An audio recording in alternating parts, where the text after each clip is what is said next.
আসসালামু আলাইকুম viewers, welcome to the first episode of biology scripts. আজকের ভিডিও টপিক হচ্ছে ইলেকট্রোফোরেসিস। এটা এক ধরনের সেপারেশন টেকনিক যার মাধ্যমে ইলেকট্রিক ফিল্ডের ইনফ্লুয়েন্সের আন্ডারে চার্জ পার্টিকেলকে সেপারেট করা যায়। চার্জ পার্টিকেল বলতে বোঝায় এমন কোনো মলিকিউল যাদের মধ্যে আয়নাইজেবল গ্রুপ থাকে, যার কারণে এরা কোনো নির্দিষ্ট পিএইচ এর সলিউশনের মধ্যে ইলেকট্রিক্যালি চার্জ স্পিসিস অর্থাৎ অ্যানায়ন এবং ক্যাটায়ন হিসেবে এক্সিস্ট করতে পারে। তো এটা হতে পারে কোনো অর্গানিক ইনঅর্গানিক আয়ন অথবা বায়োপলিমার, যেমন nucleic acid, for example DNA, RNA, অথবা প্রোটিন আর ক্রোমোজোমও হতে পারে। এছাড়াও হোলসেলও হতে পারে, যেমন একটা ব্যাকটেরিয়াল সেল, যেটা ইলেকট্রোফোরেটিক টেকনিকের মাধ্যমে সেপারেট করা পসিবল। সো এই সিস্টেমের পেছনে ওয়ার্কিং প্রিন্সিপালটা কি? এই সিস্টেমের একটা মেজর পার্ট হিসেবে থাকে এক ধরনের ইলেকট্রোলাইটিক সাপোর্ট মিডিয়াম, যারা ইলেকট্রিক কারেন্ট কন্ডাক্ট করতে পারে, কারণ এই মিডিয়ামটার মধ্যে থাকে চার্জ পার্টিকেল অ্যানায়ন এবং ক্যাটায়ন।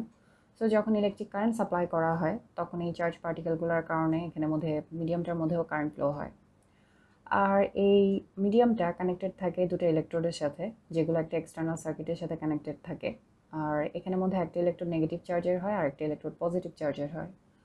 সো যখন এখানের মধ্যে ইলেকট্রিক সাপ্লাই দেওয়া হয় তখন আয়নগুলো অপোজিট ইলেকট্রোডের দিকে মুভ করে, যেমন ক্যাটায়ন যেগুলো এগুলো নেগেটিভ ইলেকট্রোডের দিকে আর অ্যানায়নগুলো পজিটিভ ইলেকট্রোডের দিকে। এটার রিজনটা হচ্ছে এই হোল সিস্টেমটা এটা এক ধরনের ইলেকট্রোলাইটিক সেল। একটা ইলেকট্রোলাইটিক সেলে ইলেকট্রিক এনার্জি কেমিক্যাল এনার্জিতে কনভার্ট হয়। বেসিক্যালি ইলেকট্রিক এনার্জিটা ইউজ করে এখানে যে ইলেকট্রোলাইটগুলো থাকে এগুলোর মধ্যে এক ধরনের কেমিক্যাল রিয়াকশন ইনিশিয়েট হয়। সো যেহেতু একটা আউটসাইড ফোর্সের কারণে কেমিক্যাল রিয়াকশনটা ইনিশিয়েট হচ্ছে, তাই এটা এক ধরনের নন স্পন্টেনিয়াস রিয়াকশন। বেসিক্যালি ইলেকট্রিক এনার্জিটা ইউজ করে এখানে প্রোডাক্ট ভেঙে রিয়াক্ট্যান্ট তৈরি হয়, যেটা গ্যালভানিক সেলের পুরোপুরি উল্টা। গ্যালভানিক সেলের মধ্যে এখানের মধ্যে ইলেকট্রোলাইটগুলো হচ্ছে আসলে রিয়াক্ট্যান্ট থাকে, যেটা একটা একটার সাথে স্পন্টেনিয়াসলি রিয়্যাক্ট করতে পারে। সো এদের যে কেমিক্যাল এনার্জিটা এটা ইলেকট্রিক্যাল এনার্জিতে কনভার্ট হয়, যেটা আমরা ইউজ করি। যেহেতু এখানে রিয়াক্ট্যান্টগুলো ন্যাচারালি একটা একটার সাথে রিয়্যাক্ট করে রিয়্যাক্ট করে হচ্ছে প্রোডাক্ট জেনারেট করে আর ইলেকট্রিক এনার্জি জেনারেট করে, তাই এটা এক ধরনের স্পন্টেনিয়াস রিয়াকশন। এই এনার্জি কনভার্সনের ডিফারেন্সটা ছাড়াও এই ইলেকট্রোলাইটিক সেল আর গ্যালভানিক সেলের আরও একটা মেজর পার্থক্য থাকে, সেটা হচ্ছে এদের ইলেকট্রন সোর্সের ডিফারেন্স। ইলেকট্রোলাইটিক সেলের ক্ষেত্রে যেটা হয়, এক্সটার্নাল সোর্স থেকে ইলেকট্রিক এনার্জি এসে নন স্পন্টেনিয়াস রিয়াকশন জেনারেট করে। সো এই ক্ষেত্রে ইলেকট্রনের সোর্সটা হচ্ছে এই এক্সটার্নাল সার্কিটটা, যেখান থেকে ইলেকট্রনগুলো ক্যাথোডে আসে। এখানে এসে এরা রিডাকশন ঘটায়, বেসিক্যালি ক্যাটায়নকে রিডিউস করে। আর যে অ্যানায়নগুলো থাকে এইগুলা অ্যানোডে যায়, এখানে গিয়ে এরা অক্সিডাইজ হয়। সো এই কারণে এখানে এই ইলেকট্রোলাইটিক সেল টাইপের মধ্যে ইলেকট্রনের ফ্লোটা ক্যাথোড থেকে অ্যানোডের দিকে থাকে। আর গ্যালভানিক সেলের ক্ষেত্রে দেখা যায় যে ইন্টারনাল একটা কেমিক্যাল রিয়াকশনের মাধ্যমে ইলেকট্রন তৈরি হয়। সো এই ক্ষেত্রেও অ্যানোডে অক্সিডেশন হচ্ছে, যেটার মাধ্যমে যে ইলেকট্রনটা তৈরি হয় এটা একটা এক্সটার্নাল সার্কিটের মাধ্যমে ক্যাথোডে পৌঁছায় আর এখানে গিয়ে রিডাকশন ঘটায়, যার কারণে এই ধরনের সেল টাইপে ইলেকট্রনের যে ফ্লো সেটা অ্যানোড থেকে ক্যাথোডের দিকে থাকে। সো যদিও দুইটা সেলের মধ্যেই অ্যানোড আর ক্যাথোডে সেম টাইপের রিয়াকশন হচ্ছে, অর্থাৎ অ্যানোডে অক্সিডেশন হচ্ছে, ক্যাথোডে রিডাকশন হচ্ছে, বাট ইলেকট্রনের সোর্স আর ফ্লো ডিফারেন্সের কারণে এই দুটো ইলেকট্রনের পোলারিটি ডিফারেন্ট হয়। যেমন গ্যালভানিক সেলের ক্ষেত্রে যেহেতু ইলেকট্রনের কারণে ইলেকট্রনের সোর্স থাকে হচ্ছে এই ইন্টারনাল কেমিক্যাল রিয়াকশনটা, আর ইলেকট্রনের ফ্লো হয় অ্যানোড থেকে ক্যাথোডে, তাই এই ক্ষেত্রে অ্যানোড নেগেটিভ হয়, ক্যাথোড পজিটিভ হয়। কিন্তু ইলেকট্রোলাইটিক সেলে যেহেতু ইলেকট্রনের সোর্স হচ্ছে এই এক্সটার্নাল সার্কিটটা, আর ইলেকট্রনের ফ্লোটা ক্যাথোড থেকে অ্যানোডের দিকে থাকে, যার কারণে এখানে ক্যাথোড নেগেটিভ আর অ্যানোড পজিটিভ হয়। একটা ইলেকট্রোফোরেটিক সিস্টেম যেহেতু এক ধরনের ইলেকট্রোলাইটিক সেল, তাই এই ক্ষেত্রেও অ্যানোড আর ক্যাথোডের পোলারিটিটা চেঞ্জ থাকে, পোলারিটিটা সুইচ হয়। আমরা সাধারণত দেখা যায় যখনই অ্যানোড আর ক্যাথোডের কথা হচ্ছে চিন্তা করি, সবার ফার্স্টে আমাদের মাথায় আসলে হচ্ছে গ্যালভানিক সেলের যে পোলারিটিটা আমরা পড়ে আসি সেটাই সবার প্রথমে মাথায় আসে, যে অ্যানোড নেগেটিভ ক্যাথোড পজিটিভ। কিন্তু ইলেকট্রোফোরেটিক সিস্টেমে এই পোলারিটিটা চেঞ্জ থাকে, যেহেতু এটা এক ধরনের ইলেকট্রোলাইটিক সেল। ইলেকট্রোফোরেসিসে আয়নগুলো যে ডিফারেন্ট ইলেকট্রোডের দিকে মুভ করে, এই মুভমেন্টটাকে এদের ইলেকট্রোফোরেটিক মোবিলিটি বলে। এই ইলেকট্রোফোরেটিক মোবিলিটিটা কম হবে না বেশি হবে, এটা কিছু ফ্যাক্টরের উপর ডিপেন্ড করে, যেগুলো কিছু অ্যানালাইটের সাথে রিলেটেড থাকে। অ্যানালাইট বলতে আমি যেটা বোঝাচ্ছি যে কেমিক্যাল স্পিসিসটা এই সাপোর্ট মিডিয়ামের মধ্যে দিয়ে হচ্ছে সেপারেট হবে। আবার আরও ডিপেন্ড করে হচ্ছে এদের সারাউন্ডিং মিডিয়ামের মধ্যে, অর্থাৎ এখানের মধ্যে কী পরিমাণ কারেন্ট ফ্লো হচ্ছে, কী টাইপের মিডিয়ামের মধ্যে হচ্ছে এগুলো সেপারেটেড হচ্ছে, এটার উপর ডিপেন্ড করে। সো এই ইলেকট্রোফোরেটিক মোবিলিটির ব্যাপারটা হচ্ছে যে এটা যদি ফাস্ট হয় সেই ক্ষেত্রে সেপারেশনের সময় খুব কম লাগে, কিন্তু সেপারেশনটা ভালো হয় না। অর্থাৎ সেপারেশন শেষে যে জোনগুলো পাওয়া যায় এগুলোর রেজলিউশন খুব পুয়ার হয়। বাট যদি মোবিলিটি স্লো হয় সেই ক্ষেত্রে টাইমটা অনেক বেশি লাগে, কিন্তু সেপারেশনটা খুব ভালো হয়। সো যার কারণে যে ডিটেকশন জোনগুলো পাওয়া যায়, সেপারেটিভ জোন যেগুলো পাওয়া যায় সেপারেশন শেষে, এগুলো অনেক শার্প থাকে, রেজলিউশনটা খুব ভালো হয়। যেমন 11 জেল ইলেকট্রোফোরেসিসের কথা যদি ধরি, সেপারেশন শেষে ডিএনএ স্যাম্পল, নিউক্লিক অ্যাসিডের স্যাম্পল দেখা যায় সেপারেশন শেষে, যদি সেপারেশন খুব ভালো হয় সেক্ষেত্রে অনেক শার্প ব্যান্ড দেখা যায়। বাট যদি হচ্ছে সেপারেশন ভালো না হয় সেই ক্ষেত্রে যে ব্যান্ডগুলো থাকে এগুলো ফাজি হয়, রিজলিউশনটা অতটা ভালো হয় না। সো এখন আসি যে ফ্যাক্টরগুলোর উপর এই মোবিলিটি ডিপেন্ড করে, এটার উপর ফার্স্টে আসি অ্যানালাইটের কথায়। অ্যানালাইটের দুইটা প্রপার্টি ইম্পর্ট্যান্ট, একটা হচ্ছে চার্জ আর একটা হচ্ছে সাইজ। কারণ ইলেকট্রোফোরেসিস সিস্টেমের প্রিন্সিপালই হচ্ছে এরা মলিকুলার চার্জ আর সাইজের বেসিসে ইলেকট্রিক ফিল্ডের মধ্যে এদেরকে সেপারেট করে। চার্জ যদি খুব বেশি হয় সেক্ষেত্রে হচ্ছে মলিকুল খুব ফাস্টটা মুভ করতে পারে, আবার মলিকুলের সাইজ যদি ছোট হয় সেক্ষেত্রেও এরা ফাস্ট মুভ করতে পারে। এখন দুটো মলিকিউল যদি হচ্ছে এদের চার্জ সেম হয় সেক্ষেত্রে যে মলিকিউলটা ছোট সেই মলিকিউলটা আগে মুভ করবে, বড় মলিকিউলটা একটু স্লো মুভ করবে। আর যদি হচ্ছে দুটো মলিকিউলের সাইজ সেম হয় সেক্ষেত্রে যেটা চার্জ বেশি ওটা আগে যাবে, আর যেটা চার্জ কম ওটা একটু পরে পিছনে আসবে। সো যদি ইলেকট্রোফোরেটিক কন্ডিশন সেম থাকে তাহলে একটা মলিকিউল সবসময় একই রেটে মাইগ্রেট করে। এখন এই ইলেকট্রোফোরেটিক কন্ডিশনগুলো কী কী হতে পারে? এটা হতে পারে ভিসকোসিটি। দেখা যায় এই সাপোর্ট মিডিয়ামটার ভিসকোসিটি যদি অনেক বেশি হয় সেক্ষেত্রে মলিকিউল মুভ করতে, মাইগ্রেট করতে হচ্ছে বাধা পায়, ফ্রিকশনটা হচ্ছে বেশি থাকে। সো ভিসকোসিটি কম হওয়া বেটার, কম হলে মোবিলিটি ফাস্ট হয়। আবার আরেকটা হচ্ছে পোর সাইজ, এটা আসলে রিলেভেন্ট থাকে যদি যে সাপোর্ট ম্যাট্রিক্সটা এটা হচ্ছে যদি হাইড্রোফিলিক জেল হয় অথবা ফিল্টার পেপার আর মেমব্রেন হলে সেই ক্ষেত্রে, এই ক্ষেত্রে পোর সাইজটা এক ধরনের সিভিং ইফেক্ট দেয়, যেটার কারণে ডিফারেন্ট সাইজের মলিকিউল এদের সাইজের বেসিসে সেপারেট হয়ে যায়। তো পোর সাইজ যদি খুব বড় হয় সেই ক্ষেত্রে হচ্ছে মলিকুলার মোবিলিটি অনেক হাই হয়। সো অনেক বড় পোরের ভিতর যদি হচ্ছে খুব ছোট একটা মলিকিউল ছেড়ে দেওয়া হয় সে খুব ফাস্ট মুভ করতে পারে। সো পোর সাইজটা একটা ইম্পর্ট্যান্ট ব্যাপার ডিফারেন্ট সাইজের মলিকিউলের ক্ষেত্রে। বাট যদি খুব ছোট মলিকিউলকে আসলে হচ্ছে বড় পোর সাইজের মধ্যে দেওয়া হয় সেক্ষেত্রে এই সিভিং ইফেক্টটা তখন আর থাকে না। সো এটা কাইন্ড অফ ইরেলেভেন্ট হয়ে যায়। আরেকটা ব্যাপার থাকে সেটা হচ্ছে ভোল্টেজ। ভোল্টেজ যদি অনেক হাই হয় সেক্ষেত্রে এখানে কারেন্ট ফ্লো বেড়ে যায়, সো যেটার কারণে হচ্ছে মোবিলিটিও অনেক ফাস্ট হয়। বাট ভোল্টেজ বেশি হলে যে প্রবলেমটা হয় সেটা হচ্ছে টেম্পারেচারও বেড়ে যায়। তো হাই টেম্পারেচার যদি সিস্টেমের মধ্যে জেনারেট হয় সেটা স্যাম্পলের জন্য ক্ষতি হতে পারে, দেখা যায় অ্যানালাইট নষ্ট হয়ে যেতে পারে। ইলেকট্রোফোরেটিক কন্ডিশনের একটা ফ্যাক্টর হচ্ছে ইলেকট্রোফোরেটিক বাফার। এটা খুবই ইম্পর্ট্যান্ট কারণ এই বাফারটার উপর আসলে মলিকুলার চার্জ, হোল সিস্টেমটার চার্জ, ইলেকট্রন কারেন্টের ফ্লো অনেক কিছু ডিপেন্ড করে। সো এই বাফারটা যদি হচ্ছে সাপোর্ট মিডিয়ামটা লিকুইড হয় সেক্ষেত্রে বাফারটাই আসলে সাপোর্ট ম্যাট্রিক্স হিসেবে কাজ করে। আর সলিড যদি হয় সাপোর্ট ম্যাট্রিক্স, যেটা হচ্ছে হাইড্রোফিলিক জেল অথবা ফিল্টার আর মেমব্রেন যদি হয় সেক্ষেত্রে দেখা যায় ইলেকট্রোফোরেটিক বাফারটা এর সাথে হচ্ছে মিক্স করা থাকে সলিড ম্যাট্রিক্সটার সাথে, অথবা হতে পারে এই ম্যাট্রিক্সটা বাফারের মধ্যে সাবমার্জড অবস্থায় আছে অথবা বাফারের মধ্যে সোক করা থাকে। দুটো ক্ষেত্রেই বাফার খুবই জরুরি, কারণ এটা দুটো ইম্পর্টেন্ট কাজ করে। একটা হচ্ছে এটা সাপোর্ট মিডিয়ামের মধ্যে দিয়ে কারেন্ট ফ্লো হতে হেল্প করে, আরেকটা হচ্ছে এরা স্টেবল পিএইচ মেনটেন করতে হেল্প করে। কারণ এই বাফারটা হচ্ছে বেসিক্যালি অ্যাসিড আর বেসের একটা মিক্সচার, যেটা সলিউশনের মধ্যে আয়নাজ অবস্থায় থাকে। সো যখন এখানে ইলেকট্রিক সাপ্লাই দেওয়া হয়, ইজিলি এখানে মধ্যে কারেন্ট ফ্লো হতে পারে এই চার্জ পার্টিকেলগুলোর কারণে। বাট মেইন যে বাফার যে কাজটা করে সেটা হচ্ছে পিএইচের মেনটেন্যান্স। বাফার সবসময় একটা কনস্ট্যান্ট পিএইচ মেনটেন করতে পারে এক্সট্রা প্রোটন অ্যাবজর্ব করার মাধ্যমে অথবা রিলিজ করার মাধ্যমে। সো যদি ধরি এই সলিউশনটার পিএইচ হচ্ছে 7.5, সো এখানের মধ্যে যদি আমরা একটা স্ট্রং বেস অ্যাড করি তাহলে এই সলিউশনের মধ্যে হাইড্রক্সিল আয়নের পরিমাণ অনেক বেড়ে যাবে। সো বাফার তখন যেটা করবে, আরও অ্যাসিড ডিপ্রোটনেট করবে, যার কারণে এখানে সলিউশনের মধ্যে তখন আরও হাইড্রোজেন আয়নও রিলিজ হবে।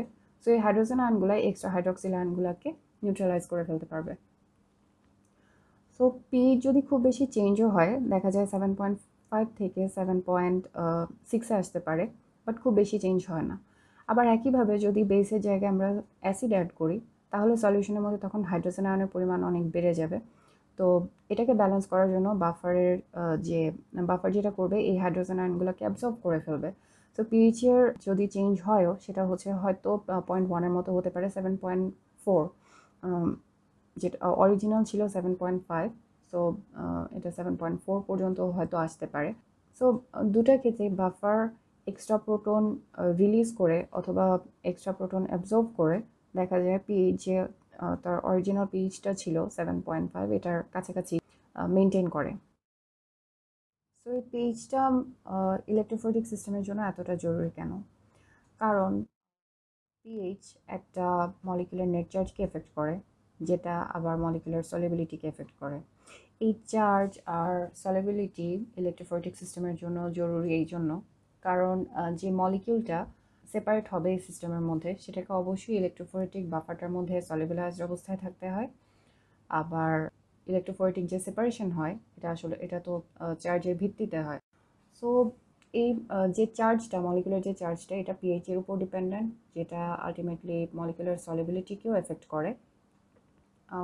কারণ একটা মলিকিউল যখন একটা সলিউশনের মধ্যে ডিজলভ হয় অথবা সলভেন্টের মধ্যে ডিজলভ হয়, এটার পিছনে রিজনটা হচ্ছে যে মলিকিউলগুলোর আয়নিক গ্রুপগুলোর মধ্যে যে আয়নিক ইলেকট্রোস্ট্যাটিক অ্যাট্রাকশনটা থাকে সেটার তুলনায় সলভেন্টের এর আয়নগুলোর প্রতি যে ইলেকট্রোস্ট্যাটিক অ্যাট্রাকশন এটা অনেক বেশি হয়। সো একটা মলিকিউল যখন সলিউশনে আসে তখন দেখা যায় ডিসঅ্যাসোসিয়েট হয়ে এরা আয়ন হিসেবে এক্সিস্ট করে। অর্থাৎ একটা মলিকিউলের যদি কোনো চার্জ না থাকে তাহলে এরা সলভেন্টের আয়নগুলোর সাথে কোনো ধরনের ইলেকট্রোস্ট্যাটিক রিলেশন স্টাবলিশ করতে পারে না। সো এরা সলিউশন থেকে বের হয়ে যায় আর বেসিক্যালি ডিজলভ হতে না পারার কারণে এরা প্রিসিপিটেশন হিসেবে ভাসতে থাকে অথবা তলানি হিসেবে নিচে জমা পড়ে। এখন এই যে এই চার্জটা আবার ডিপেন্ড করে সারাউন্ডিং মিডিয়ামের হচ্ছে পিএইচ এর উপর। কারণ পিএইচ বলতে যেটা বোঝায় সেটা হচ্ছে একটা সলিউশনের মধ্যে কি পরিমাণ হাইড্রোজেন আয়ন অ্যাভেলেবেল থাকে। এই রিলেশনটা আসলে ইনভার্স হয়, যে হাইড্রোজেন আয়নের পরিমাণ যদি খুব বেশি থাকে সেক্ষেত্রে পিএইচটা অনেক কম হয়, যেটা অ্যাসিডিক সলিউশনের ক্ষেত্রে দেখা যায়। আর অ্যালকালাইন সলিউশনের ঠিক তার উল্টাটা হয়, হাইড্রোজেন আয়নের পরিমাণ অনেক কম থাকে, সো পিএইচের পরিমাণ অনেক বেড়ে যায়। এখন একটা মলিকিউল প্রোটন ছেড়ে দিয়ে নেগেটিভ চার্জ গেইন করবে নাকি প্রোটন অ্যাকসেপ্ট করে পজিটিভ চার্জ গেইন করবে, এটা ডিপেন্ড করে এর সারাউন্ডিং সলিউশনটার মধ্যে কি পরিমাণে প্রোটন অর্থাৎ হচ্ছে হাইড্রোজেন আয়নটা অ্যাভেলেবেল থাকে। অর্থাৎ একটা মলিকুলার নেট চার্জ এর সারাউন্ডিং মিডিয়ামের পিএইচের উপর ডিপেন্ড করে। সো যদি মিডিয়ামের পিএইচ চেঞ্জ হয়ে যায় তাহলে মলিকুলার চার্জও চেঞ্জ হয়ে যাবে। তাই চার্জটা খুবই জরুরি। আর এই কারণেই ইলেকট্রোফোরেটিক বাফারের পিএইচটা খুবই জরুরি। এই বাফারের পিএইচটা এমন হওয়া উচিত যেটার মধ্যে মলিকুলার চার্জ পারফেক্ট স্টেটে থাকে, অর্থাৎ অপটিমাম লেভেলে থাকে, যাতে ইলেকট্রোফোরেটিক সেপারেশনটাও অপটিমাম হয়। সো এই বাফারটা কীভাবে সিলেক্ট করতে হয়?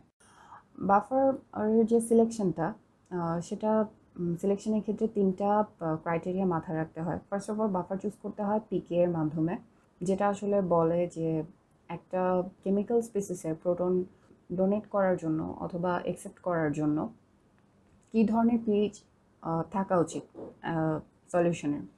অর্থাৎ মলিকুলার চার্জ স্টেট কোনো একটা পার্টিকুলার চার্জ স্টেট অ্যাটেন্ড করার জন্য ও এর যে সারাউন্ডিং সলিউশনটা এটার পিএইচটা কীরকম হওয়া উচিত সেটা বলে হচ্ছে পিকে। সো পিএইচ আর পিকে এর যে রিলেশনটা এটা হেন্ডারসন হ্যাসেলবেক ইকুয়েশনের মাধ্যমে জানা যায়, যেটা আসলে বলে যে একটা পার্টিকুলার পিএইচ, একটা সলিউশনের হচ্ছে কোনো পার্টিকুলার পিএইচ পাওয়ার জন্য ওই সলিউশনটার মধ্যে অ্যাসিড আর বেসের যে কনসেন্ট্রেশন, এদের কনসেন্ট্রেশনের রেশিওটা কীরকম হওয়া উচিত। যদি অ্যাসিড আর বেসের কনসেন্ট্রেশনটা সেম থাকে, সেই ক্ষেত্রে পিএইচ আর পিকে ইকুয়াল হয়, পিকে ভ্যালুটা ইকুয়াল হয়। আবার যদি হচ্ছে বেসের পরিমাণ বেশি থাকে, সেক্ষেত্রে পিএইচ ভ্যালু পিকে থেকে অনেক বেশি হয়। আবার যদি অ্যাসিডের কনসেন্ট্রেশন বেশি থাকে সলিউশনে, সেই ক্ষেত্রে পিএইচ ভ্যালু পিকে থেকে কম থাকে। সো বাফার সিলেকশনের ক্ষেত্রে এমনভাবে কম্পোনেন্ট সিলেক্ট করতে হয়, পিকেটা এমনভাবে সিলেক্ট করতে হয় যে আমরা যে পিএইচটা চাচ্ছি, যে সলিউশনে আমরা যে নির্দিষ্ট পিএইচটা চাচ্ছি, সেটার খুব কাছাকাছি যাতে থাকে, অথবা সেটা থেকে যাতে অর্ধেক, সে ভ্যালুটা যাতে অর্ধেকের মধ্যে অন্তত থাকে। নেক্সট যে ব্যাপারটা খেয়াল রাখতে হয় সেটা হচ্ছে বাফার মলিকিউলের চার্জ। বাফার মলিকিউলের চার্জ যদি অনেক হাই হয়, সেই ক্ষেত্রে বাফারের আয়নিক স্ট্রেংথ অনেক বেশি হয়।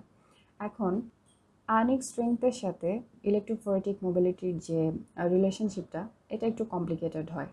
কারণ একটা ইলেকট্রোফোরেটিক সিস্টেমের মধ্যে 3 টাইপের আয়ন থাকে, সেটা হচ্ছে বাফারের আয়ন, আবার হচ্ছে স্যাম্পলের আয়ন, আর কিছু নন বাফার আয়নও এক্সিস্ট করে। এই বাফারের আয়নগুলো যেটা করে, এটা হচ্ছে ইলেকট্রোফোরেটিক সিস্টেমটার মধ্যে এক ধরনের আয়নিক ক্লাউড তৈরি করে। সো যদি আয়নের কনসেন্ট্রেশন অনেক বেশি থাকে, সো এই ক্লাউডটার ডেন্সিটিও অনেক বেশি থাকে। সো যেটা হয়, স্যাম্পল মলিকিউলগুলো, স্যাম্পল আয়ন যেগুলো যখন হচ্ছে মুভ করে, এই আয়নিক ক্লাউডটার কারণে দেখা যায় অতটা ইজিলি মুভ করতে পারে না। সো ইলেকট্রোফোরেটিক মোবিলিটিটা স্লো হয়ে যায়। আর আমি আগেও বলেছি যে ইলেকট্রোফোরেটিক মোবিলিটি যদি স্লো হয়, সেক্ষেত্রে সেপারেশন খুব ভালো হয়। কিন্তু একটা বাফার মলিকিউলের যদি আয়নিক স্ট্রেংথ অনেক হাই থাকে, সেক্ষেত্রে যেটা হয়, খুব অল্প কনসেন্ট্রেশনে কন্ডাক্টিভিটি অনেক হাই হয়, ইলেকট্রোফোরেটিক মোবিলিটিটাও অনেক বেশি হয়। কিন্তু আয়নের কনসেন্ট্রেশন যেহেতু কম থাকে, আয়নিক যে ক্লাউডটার কথা আমি বলছিলাম, সেটা আসলে অতটা প্রপারলি ফর্ম হতে পারে না। সো এটাও ইলেকট্রোফোরেটিক মোবিলিটিটাকে এফেক্ট করে। এই দুটা কারণে যেটা হয় যে আলটিমেটলি দেখা যায় যে বাফার আয়নগুলো থাকে, এগুলো খুব ফাস্ট শেষ হয়ে যায় সিস্টেমটা থেকে। সো বাফার সিলেকশনের ক্ষেত্রে হচ্ছে খুব বেশি হাই চার্জের মলিকিউল সিলেক্ট না করাটাই বেটার। নেক্সট যে জিনিসটা ইম্পর্টেন্ট, সেটা হচ্ছে বাফার স্পেসিসের সাইজ। যদি বাফার মলিকুলের সাইজ বড় হয়, সেক্ষেত্রে ইলেকট্রোফোরেটিক মোবিলিটি এদের কম থাকে, যার কারণে সিস্টেমটার মধ্যে হচ্ছে এরা স্লোলি মুভ করে। সো এই ধরনের বাফারগুলো একটা বেটার বাফারিং ক্যাপাসিটি দেয়। সো এই তিনটা ক্ষেত্রেই দেখা যাচ্ছে এরা আসলে সামহাও ইলেকট্রোফোরেটিক মোবিলিটিকে কোনো না কোনোভাবে এফেক্ট করছে। আমরা একটা এক্সাম্পল দিয়ে বলতে পারি, খুব ইলেকট্রোফোরেসিসের মধ্যে খুব কমন পপুলার একটা বাফার হচ্ছে ট্রিসবোরেট, যেটা পিএইচ হচ্ছে 8 থেকে 8.5-এর মধ্যে থাকে। এই ট্রিসবোরেট বাফারটা খুব পপুলার হওয়ার পিছনে দুইটা রিজন থাকে। একটা হচ্ছে এদের চার্জ আর সাইজ। দেখা যায় হচ্ছে এই ধরনের পিএইচে ট্রিসবোরেটের যে চার্জ, এটা অলমোস্ট নিউট্রাল থাকে, সো এরা অনেক স্লো মুভ করতে পারে। আবার আরেকটা রিজন হচ্ছে এদের ট্রিসের সাইজ, মলিকুলার সাইজ অনেক বড় হয়, সো এটার কারণেও এদের ইলেকট্রোফোরেটিক মোবিলিটিটা স্লো হয়। সো এই দুটো রিজনের কারণে দেখা যায় এই ধরনের বাফারে হচ্ছে কন্ডাক্টিভিটিটা লো থাকে, আবার সাইজ বড় হওয়ার কারণে বাফারিং ক্যাপাসিটিটা অনেক হাই থাকে। সো এটাই বাফার সিলেকশনের ক্ষেত্রে এই ব্যাপারগুলো কনসিডার করা খুবই জরুরি। এই বাফার কম্পোনেন্টগুলো ছাড়াও বাফারের মধ্যে অনেক সময় আরও কিছু এডিটিভ অ্যাড করা হয়, যেমন হাইড্রোজেন বন্ডিং এজেন্ট, ইউরিয়া অথবা ফর্মামাইড, যেগুলো আসলে হাইড্রোজেন বন্ড ভেঙে ফেলতে পারে। তারপর অ্যাড করা যায় হচ্ছে সারফেক্টেন্ট, যেমন ট্রাইটন X100, টুইন20 অথবা SGS। এগুলো আসলে এক একটা এক এক কাজে লাগে, বাট বেসিক্যালি সারফেক্টেন্টগুলো যেটা করে, এগুলো ডিনেচারিং এজেন্ট হিসেবে কাজ করে। যেমন SGS পেজের মধ্যে SGSটা প্রোটিনকে ডিনেচার করে লিনিয়ার ফর্মে কনভার্ট করে। এরপর থাকে হচ্ছে রিডিউসিং এজেন্ট, এটাও আসলে প্রোটিনের জন্য ম্যাক্সিমাম ক্ষেত্রে ইউজ হয়। এই রিডিউসিং এজেন্টগুলো প্রোটিনের ডাইসালফাইড বন্ড ভেঙে ফেলে। সো প্রোটিন যদি ইলেকট্রোফোরেসিসের মাধ্যমে সেপারেট করা হয়, তখন এই এজেন্টগুলো বাফারের সাথে ইউজ করা হয়। সো এই গেল ইলেকট্রোফোরেসিস বাফার। এরপর আসি ইলেকট্রোফোরেসিসের টাইপ নিয়ে। ইলেকট্রোফোরেসিসের আসলে অনেক টাইপই থাকে, যার কারণে এটাকে এক্স্যাক্টলি ক্লাসিফাই করা একটু ডিফিকাল্ট। বাট কিছু প্রিন্সিপাল ফ্যাক্টরের আসলে বিভিন্ন ভ্যারিয়েশন ইউজ করে এই ডিফারেন্ট টাইপের ইলেকট্রোফোরেসিস টেকনিকগুলো দেখা যায় তৈরি হয়। সো এই ফ্যাক্টরগুলো নিয়ে আমি কথা বলবো। ফার্স্টে আসে ইনস্ট্রুমেন্ট। কয়েক টাইপের ইনস্ট্রুমেন্ট সিস্টেম অ্যাভেলেবেল আছে যেগুলা ইউজ করে আসলে ইলেকট্রোফোরেসিস রানটা দেওয়া হয়। তারপর আসে সাপোর্ট ম্যাট্রিক্স, যেটা খুবই জরুরি। এটা লিকুইড থেকে সলিড অথবা সেমি সলিডও হতে পারে। নেক্সট আসে হচ্ছে ডিফারেন্ট টাইপের বাফার সিস্টেম। তারপর হচ্ছে অ্যানালাইটগুলো কিভাবে সেপারেট হয় এই সাপোর্ট ম্যাট্রিক্সটার মধ্যে। আরেকটা আসে হচ্ছে ডিমেনশন। তো আমি প্রতিটা নিয়ে কথা বলবো। সবার ফার্স্টে আসে ইনস্ট্রুমেন্ট। মোটামুটি 3 ধরনের ইনস্ট্রুমেন্ট সেট আপ দেখা যায় ইলেকট্রোফোরেসিস সিস্টেমগুলোর মধ্যে। ফার্স্টে আসে হচ্ছে ক্যাপিলারি। এই সিস্টেমটার মধ্যে একটা ক্যাপিলারি টিউবের মধ্যে আসলে স্যাম্পলগুলো সেপারেটেড হয়। টিউবটার মধ্যে হচ্ছে ইদার জেল দেওয়া থাকে, অর্থাৎ সাপোর্ট মিডিয়ামটা এই টিউবটার মধ্যে দেওয়া থাকে। লিকুইড হলে লিকুইড, জেল হলে জেল। এটা দুটো বাফার রিজার্ভারের সাথে কানেক্টেড থাকে। বেসিক্যালি এক সাইড থেকে অন্য সাইডে হচ্ছে মলিকিউলার পাসিং হয়। এই টিউবের মাধ্যমেই হচ্ছে আবার স্যাম্পলও এখানে ইনপুট দেওয়া হয়। আর এই ক্যাপিলারি টিউবটার সাথে কানেক্টেড থাকে একটা ডিটেক্টর। বেসিক্যালি যখন অ্যানালাইট এখানে মধ্যে দিয়ে পাস হয়, ডিটেক্টরের মধ্যে দিয়ে পাস হয়, তখন এটার সাথে একটা ইলেকট্রনিক ডিভাইস কানেক্টেড থাকে। সো ডিটেক্টর সেখানে এই অ্যানালাইটের পাসিংটাকে অথবা অ্যানালাইটের যে প্রেজেন্স, এই আয়নের প্রেজেন্সটাকে হচ্ছে একটা পিক হিসেবে দেখায়। এরপর নেক্সট যে সিস্টেমটা আসে সেটা হচ্ছে টিউব সিস্টেম অথবা কলাম সিস্টেম। এই ধরনের ইউ শেপ টিউব আগে ইউজ করা হতো। এই ধরনের সিস্টেমে স্যাম্পল দেওয়া হয় এখানে মাঝখানে, আর এই দুইটা যে প্রান্ত, এগুলা দুইটা ইলেকট্রোডের সাথে কানেক্টেড থাকে, আর এটা আউটার এক্সটার্নাল সার্কিটের সাথে কানেক্টেড থাকে। সো যখন ইলেকট্রিক সাপ্লাই দেওয়া হয়, স্যাম্পলগুলো দেখা যায় এখান থেকে তাদের অপোজিট ইলেকট্রোডের দিকে মুভ করে, ইউ শেপ টিউবটার মধ্যে দুই প্রান্তে চলে আসে।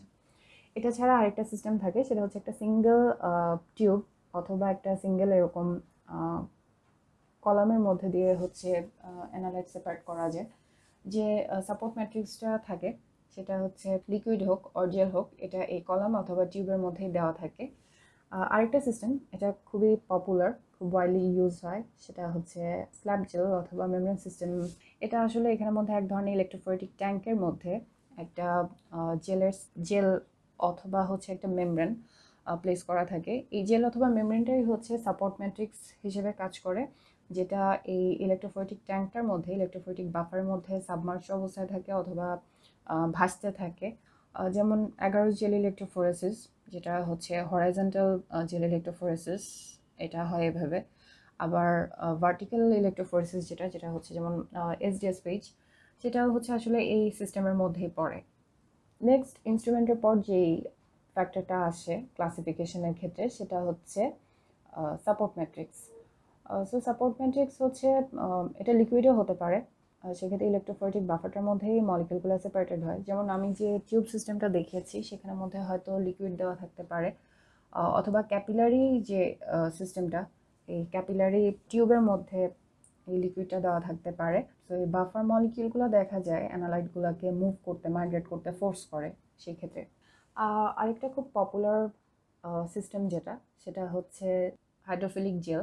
এই হাইড্রোফিলিক জেলগুলা হরাইজন্টাল অথবা ভার্টিক্যালি ইউজ করা হয়।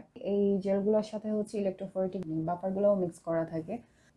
এই জেলগুলোর মধ্যে হচ্ছে এরকম ওয়েল কাটা থাকে, এইগুলোর মধ্যে হচ্ছে স্যাম্পল দেওয়া হয়। সো যখন ইলেকট্রিক সাপ্লাই দেওয়া হয়, দেখা যায় এই ওয়েলগুলো ওয়াইজ এভাবে স্যাম্পলগুলো এখানে ডিফারেন্ট জোনে হচ্ছে সেপারেটেড হয়। হাইড্রোফিলিক জেল হিসেবে ইলেকট্রোফোরেসিসের জন্য 3 টাইপের জেল ইউজ করা যায়। একটা হচ্ছে স্টার্চ জেল, যেটা আসলে আগে খুব পপুলার ছিল, কিন্তু এখন ওটা খুব একটা ইউজ হয় না, কারণ এখন স্টার্চ জেল থেকেও বেটার রিজলিউশন দেয় সেরকম জেল ইউজ করা হয়। এরকম দুটো জেল হচ্ছে অ্যাগারোস আর পলিঅ্যাক্রিলামাইড। অ্যাগারোস জেল যেটা, এটা দেখা যায় নিউক্লিক অ্যাসিড সেপারেশনের জন্য, আর পলিঅ্যাক্রিলামাইডটা প্রোটিন সেপারেশনের জন্য প্রিফার করা হয়। আর এরপর থাকে হচ্ছে মেমব্রেন অথবা ফিল্টার পেপার। ফিল্টার পেপারেও করা যায়, বাট খুব সুবিধাজনক হচ্ছে সেলুলোজ অ্যাসিটেট মেমব্রেন, যেটা এখানের মধ্যে স্যাম্পলগুলো ডট আকারে দিয়ে দেওয়া হয়। বেসিক্যালি ক্রোমাটোগ্রাফি সিস্টেমটা যেরকম, অনেকটা ওভাবেই এখানে সেপারেটেড হয়। এই মেমব্রেন সিস্টেমের একটা খুব বড় সুবিধা থাকে জেল সিস্টেম থেকে, যে কারণ এটা জাস্ট মেমব্রেনগুলো কমার্শিয়ালি কিনে এনে কেটেই সেপারেশনের জন্য ইউজ করা হয়। মেমব্রেনটা জাস্ট বাফারের মধ্যে সোক করে নিতে হয় অথবা বাফারের মধ্যে সাবমার্জ করে নেওয়া হয়। আর এটাতে কোনো ধরনের প্রিপারেশনের ব্যাপার থাকে না, যেটা হচ্ছে জেলের ক্ষেত্রে করতে হয়। জেলটা হচ্ছে বাফারের সাথে মিশিয়ে হচ্ছে রেডি করে নিতে হয়। আবার মেমব্রেনের মধ্যে হচ্ছে মেমব্রেনের সাথে স্যাম্পলের কোনো ধরনের হচ্ছে আলাদা ফ্রিকশনও হয় না, খুব কম হয় এগুলা। সো অ্যাবজর্পটিভ ইফেক্ট যেটা এটা হচ্ছে খুব কম থাকে মেমব্রেনের ক্ষেত্রে, যার কারণে এটা জেল থেকে বেটার সাপোর্ট ম্যাট্রিক্স হিসেবে ধরা হয়। কিন্তু দেখা যায় আসলে জেলটাই বেশি ইউজ হয়, কারণ যেটা বললাম এটার মধ্যে হচ্ছে রিজলিউশনটা খুব ভালো হয়। সো সাপোর্ট ম্যাট্রিক্সের পরে নেক্সট থাকে হচ্ছে বাফার সিস্টেম। একটা ইলেকট্রোফোরেটিক সিস্টেমের মধ্যে 3 টাইপের বাফার ইউজ হয় 3টা পারপাসে। ফার্স্টে যেটা লাগে সেটা হচ্ছে জেল কাস্টিংয়ের জন্য। জেলটা এমনি পাউডার ফর্মে থাকে, এটা হচ্ছে বাফারের মধ্যে ডিজলভ করা হয় হিটিংয়ের মাধ্যমে। এরপর হিটের যে সলিউশনটা রেডি হয় জেল আর বাফারের, এটাকে একটা পার্টিকুলার ছাঁচের মধ্যে ঢেলে দেওয়া হয় যাতে এটা ওই শেপের হয়ে যায়। এই জেল কাস্টিং ছাড়া আরও একটা পারপাসে বাফার লাগে, সেটা হচ্ছে লোডিংয়ের জন্য, স্যাম্পল লোডিংয়ের জন্য।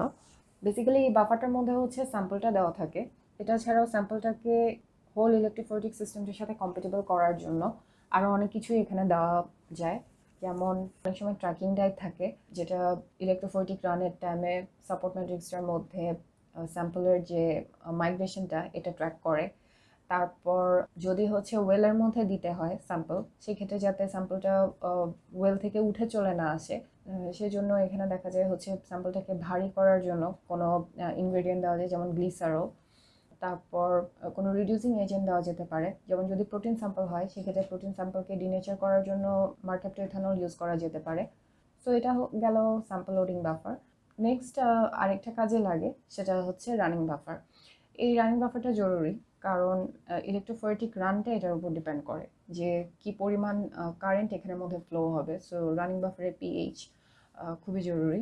দেখা যায় যে সাপোর্ট ম্যাট্রিক্সটা থাকে, এটা রানিং বাফারের মধ্যে ডুবানো থাকে অথবা এখানের মধ্যে হচ্ছে ভাসতে থাকে, যেটা অ্যাগারোস যে ইলেকট্রোফোরেসিসের মধ্যে হচ্ছে দেখা যায়। সো বেসিক্যালি 3টা পারপাসে এই বাফারগুলো ইউজ হচ্ছে। এখন যদি 3টা পারপাসে সেম বাফার ইউজ করা হয়, তখন এই টাইপটাকে বলে কন্টিনিউয়াস বাফার সিস্টেম। যেহেতু হচ্ছে একই টাইপের বাফার ইউজ হচ্ছে, সো পিএইচও সেম থাকে, যার কারণে মলিকিউলার অথবা আয়নের যে চার্জ স্টেট এটার কোনো রকমের চেঞ্জ হয় না, যার কারণে এটাকে কন্টিনিউয়াস সিস্টেম বলা হয়। আর যদি 3টা পারপাসে আলাদা আলাদা বাফার ইউজ করা হয়, সেক্ষেত্রে এটাকে বলে ডিসকন্টিনিউয়াস বাফার সিস্টেম। এটার একটা খুব প্রমিনেন্ট এক্সাম্পল হচ্ছে এসডিএস পেজ, যেটা হচ্ছে এক ধরনের ডিসকন্টিনিউয়াস বাফার সিস্টেম ইউজ করে মলিকিউলকে, প্রোটিন মলিকিউলকে সেপারেট করে। তো বাফার সিস্টেমের পরে নেক্সট যে ফ্যাক্টরটা আসে সেটা হচ্ছে মোড অফ সেপারেশন। ইলেকট্রোফোরেসিসে কয়েক টাইপের সেপারেশন প্রিন্সিপাল ইউজ করা হয় মলিকিউলকে সেপারেট করার জন্য। সবথেকে কমনলি যেটা ইউজ হয় সেটা হচ্ছে জোন ইলেকট্রোফোরেসিস। এই সিস্টেমটাতে যেটা হয়, স্যাম্পল সাপোর্ট ম্যাট্রিক্সের মধ্যে ইন্ট্রোডিউস করা হয়। সো যখন ইলেকট্রিক সাপ্লাই দেওয়া হয়, এই মলিকিউলগুলো কোনো পার্টিকুলার প্রপার্টি বেসিসে নির্দিষ্ট জোনে সেপারেট হয়েছে। যেমন এই ক্ষেত্রে যেটা হয়েছে, এটা মলিকিউলগুলোদের সাইজ অনুযায়ী সেপারেট হয়ে গেছে, যে সেম সাইজের মলিকিউলগুলো একই রোতে আছে, যেটা অ্যাগারোস ইলেকট্রোফোরেসিসের ক্ষেত্রেও দেখা যায়। যেমন এটা হচ্ছে অ্যাগারোস জেল ইলেকট্রোফোরেসিসের একটা প্র্যাকটিক্যাল ইমেজ। এখানের মধ্যে এই যে ব্যান্ডগুলো দেখা যাচ্ছে, বেসিক্যালি এক ধরনের নিউক্লিক অ্যাসিড স্যাম্পল এখানে সেপারেট করা হয়েছে। সো এই স্যাম্পলগুলো এখানে নিজস্ব সাইজ অনুযায়ী পার্টিকুলার জোনে সেপারেট হয়ে গিয়েছে। তো যেহেতু মলিকিউলগুলো নির্দিষ্ট জোনে সেপারেট হয়ে যাচ্ছে, তাই এটাকে বলা হয় জোন ইলেকট্রোফোরেসিস। নেক্সট যে সেপারেশন প্রিন্সিপালটা আসে সেটা হচ্ছে আইসোইলেকট্রিক ফোকাসিং। এই সিস্টেমটাতে যেটা হয়, একটা পিএইচ গ্রেডিয়েন্টের মধ্যে মলিকিউল সেপারেটেড হয়। সো এটার ব্যাকগ্রাউন্ড প্রিন্সিপালটা হচ্ছে প্রতিটা মলিকিউলের একটা নির্দিষ্ট আইসোইলেকট্রিক পয়েন্ট থাকে। আইসোইলেকট্রিক পয়েন্ট বলতে যেটা বোঝায় যে পিএইচে গিয়ে একটা মলিকিউলের নেট চার্জ 0 হয়েছে। আমি আগেও বলেছি একটা মলিকিউলের যে চার্জ এটা পিএইচের উপর ডিপেন্ড করে। সো আইসোইলেকট্রিক ফোকাসিংয়ের মধ্যে যেটা হয়, মলিকিউলগুলা একটা পিএইচ গ্রেডিয়েন্টের মধ্যে মুভ করে। পিএইচ গ্রেডিয়েন্টে মুভ করার টাইমে এরা ডিফারেন্ট পিএইচ এনকাউন্টার করে। সো যখন ওরা ওদের পিআই পয়েন্ট যেটা, যে পিএইচটাতে গিয়ে ওদের নেট চার্জ 0 হয়ে যায়, ওরকম একটা পয়েন্টে পৌঁছায়, তখন দেখা যায় ওরা আর মাইগ্রেট করতে পারে না, কারণ ওদের চার্জ 0 হয়ে যায়। সো স্যাম্পল মলিকিউল যখন এই ধরনের পিএইচ গ্রেডিয়েন্টের মধ্যে ইন্ট্রোডিউস করা হয়, তখন এরা এদের নিজস্ব পিআই পয়েন্ট অনুযায়ী সেপারেট হয়ে যায়। যেমন এখানের মধ্যে এই যে ব্লু মলিকিউলগুলো, এগুলোর পিআই পয়েন্ট হচ্ছে PH4, যার কারণে এরা এখানে এসে থেমে গিয়েছে। আবার একইভাবে যদি এদিকেও দেখি, এই মলিকিউলগুলো এদের নিজস্ব পিআই পয়েন্টে এসে থেমে গেছে। সো এটাই হচ্ছে আইসোইলেকট্রিক ফোকাসিং। আরেকটা সেপারেশন প্রিন্সিপাল হচ্ছে আইসোটেকোফোরেসিস। আইসোটেকোফোরেসিসে যেটা হয়, দুই ধরনের ইলেকট্রোলাইট থাকে। একটাকে বলা হয় লিডিং ইলেকট্রোলাইট, আর আরেকটা হচ্ছে টার্মিনেটিং ইলেকট্রোলাইট। এই লিডিং আর টার্মিনেটিং ইলেকট্রোলাইট দুটার মধ্যে চার্জের পার্থক্য থাকে। দেখা যায় যে ইলেকট্রোফোরেসিসে যেহেতু আয়নগুলা পজিটিভ ইলেকট্রোডের দিকে মুভ করে, তাই এই লিডিং ইলেকট্রোলাইটের চার্জ হাইলি নেগেটিভ হয়। আর টার্মিনেটিং ইলেকট্রোলাইটের যে চার্জটা, সেটা হচ্ছে অলমোস্ট নিউট্রাল থাকে অথবা পজিটিভের কাছাকাছি থাকে। এই জন্য যখন ইলেকট্রিক ফিল্ড অ্যাপ্লাই করা হয়, তখন লিডিং ইলেকট্রোলাইটে এটার হাই চার্জের কারণে সবার আগে মুভ করে, আর খুব ফাস্ট মুভ করতে পারে। আর টার্মিনেটিং ইলেকট্রোলাইটটা খুব স্লোলি মুভ করে। এই ইলেকট্রোলাইটগুলো 3 টাইপের বাফারের মধ্যেই থাকতে পারে। জেল বাফারের মধ্যেও থাকতে পারে, অথবা লোডিং বাফারের মধ্যে দেওয়া থাকতে পারে, অথবা রানিং বাফারের মধ্যেও থাকতে পারে। সো যে স্যাম্পল অ্যানালাইটগুলো থাকে, এগুলোর চার্জ এই লিডিং আর টার্মিনেটিং ইলেকট্রোলাইটের মাঝামাঝি হয়, মডারেট লেভেলের। যখন ইলেকট্রিক ফিল্ড অ্যাপ্লাই করা হয়, তখন দেখা যায় লিডিং ইলেকট্রোলাইট যেটা, এটা সবার আগে আগে যায়। এরপর যায় হচ্ছে অ্যানালাইটগুলা, আর সবার শেষে আসে খুব স্লোলি মুভ করে টার্মিনেটিং ইলেকট্রোলাইট যেটা। তো এখানে বেসিক্যালি এক ধরনের চার্জ গ্রেডিয়েন্ট তৈরি হচ্ছে। সবার ফার্স্টে নেগেটিভটা হাইলি নেগেটিভ, এরপর মডারেট নেগেটিভ, এরপর হচ্ছে যে একদম লেস নেগেটিভ অথবা নিউট্রাল চার্জের যে আয়নটা, সেটা হচ্ছে আসে। তো এই ধরনের মোবিলিটির কারণে অথবা চার্জ গ্রেডিয়েন্টের কারণে যে অ্যানালাইটগুলো থাকে, এরা একসাথে স্ট্যাক হয়ে এই দুটা ইলেকট্রোলাইটের মাঝখানে একসাথে স্ট্যাক হয়ে থাকে, আর এক ধরনের কনসেন্ট্রেটেড ইফেক্ট দেয়। এরা একটা পিওর ব্যান্ড হিসেবে একসাথে মাইগ্রেট করে। এই কারণে এটাকে আইসোটেকোফোরেসিস বলে। মোটামুটি এই 3টা প্রিন্সিপালই ইলেকট্রোফোরেসিস টেকনিকগুলোর মধ্যে আসলে দেখা যায়। হতে পারে একটা নির্দিষ্ট টেকনিক ইউজ করে করছে, অর্থাৎ হতে পারে শুধু জোন ইলেকট্রোফোরেসিসের মাধ্যমে সেপারেট করছে, অথবা আইসোইলেকট্রিক ফোকাসিং দিয়ে সেপারেট করছে, অথবা আইসোটেকোফোরেসিস দিয়ে সেপারেট করছে। আবার হতে পারে যে দুইটা সেপারেশন প্রিন্সিপালের কম্বিনেশনের মাধ্যমে মলিকিউলকে হয়তো সেপারেট করছে। সো যেটা আমি বলেছি যে ইলেকট্রোফোরেসিসের এই যে ডিফারেন্ট ফ্যাক্টরগুলোর কথা আমি বলছি, এগুলোর ডিফারেন্ট কম্বিনেশন ভ্যারিয়েশন ইউজ করার কারণে ইলেকট্রোফোরেসিসের এত টাইপ অ্যাভেলেবেল থাকে। সেপারেশন মোডের পর নেক্সট যে জিনিসটা আসে, এটা হচ্ছে ডিমেনশন। ইলেকট্রোফোরেসিস 1 ডিমেনশনাল হতে পারে। সেই ক্ষেত্রে যেটা হয়, একটা সিঙ্গেল প্রপার্টি বেসিসে দেখা যায় মলিকিউলকে সেপারেট করা হয়।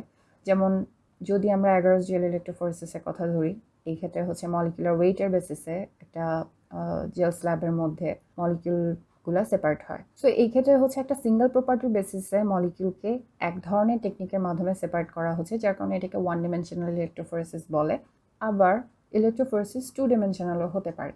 এই ক্ষেত্রে যেটা হয়, দেখা যায় মলিকুলের 2টা প্রপার্টি ইউজ করে ডিফারেন্ট টেকনিক ইউজ করে মলিকুলকে সেপারেট করা হয়। যেমন ফার্স্টে হতে পারে হয়তো আইসোইলেকট্রিক ফোকাসিং ইউজ করে মলিকিউলকে এদের পিআই পয়েন্টের বেসিসে সেপারেট করা হলো একটা পিএইচ গ্রেডিয়েন্টের মধ্যে। এরপর নেক্সট এটাকে বলা হচ্ছে ফার্স্ট ডিমেনশন। নেক্সট সেকেন্ড ডিমেনশনে যেটা করে, মলিকুলার ওয়েটের বেসিসে হয়তো মলিকিউলকে সেপারেট করছে। এই ধরনের 2 ডিমেনশনাল ইলেকট্রোফোরেসিস আসলে ইউজ করা হয় অনেক লার্জ স্যাম্পল অ্যানালাইসিসের ক্ষেত্রে। ফর এক্সাম্পল, একটা পার্টিকুলার টিস্যু অথবা একটা সেলের সব প্রোটিনগুলো আমরা অ্যানালাইজ করতে চাচ্ছি। এটার মাধ্যমে দেখা যায় হচ্ছে অনেক নতুন প্রোটিনও আইডেন্টিফাই করা পসিবল হয়। প্রোটিন অ্যানালাইসিসে এই 2 ডিমেনশনাল ইলেকট্রোফোরেসিসটা আসলে পপুলার একটা টুল হিসেবে ইউজ করা হয়। তো এগুলো ছিল ইলেকট্রোফোরেসিসের টাইপ। এই ভিডিওটার মধ্যে যে টপিকগুলো কভার করা হয়েছে, আশা করি এগুলো ইলেকট্রোফোরেসিস বুঝতে কিছুটা হলেও হেল্পফুল হবে। এখানে যত ধরনের ইনফরমেশন ইউজ করা হয়েছে সব কিছুই গুগল করলেই পাওয়া যাবে। কোনো ধরনের কোয়েরি যদি থেকে থাকে অথবা কোনো ধরনের সাজেশন, সেটা আমাকে কমেন্টের মাধ্যমে অবশ্যই জানাবেন। পরবর্তী এপিসোডে কথা হবে ইনশাল্লাহ। ভালো থাকবেন। আল্লাহ হাফেজ।